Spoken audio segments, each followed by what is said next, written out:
geçirmişiz zaman.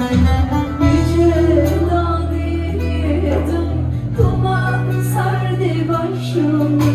Sevdum beni ağlar, ah ben de sevdum. Gelir uzaktan dalgalara karışmış, daha kavuşamadan Mevlam ayrılmaz. Daha kavuşamadan Mevlam ayrılmaz.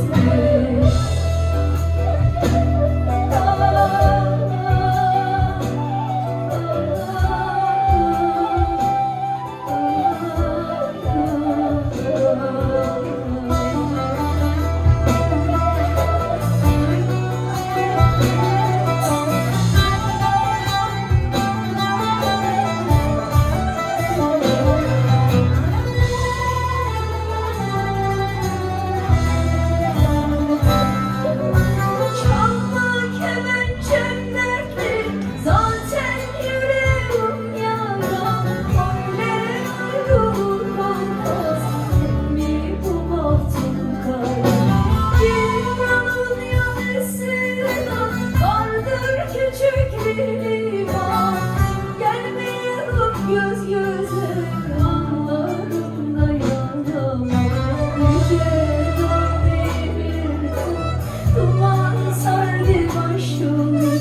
Sevdum beni ağlar, ah ben de sevdum. Gelir uzaktan dalgalar karışmış, daha kavuşamadan Mevlam ayrılık yazmış. Daha kavuşamadan Mevlam ayrılık yazmış. Daha kavuşamadan Mevlam ayrılık yazmış.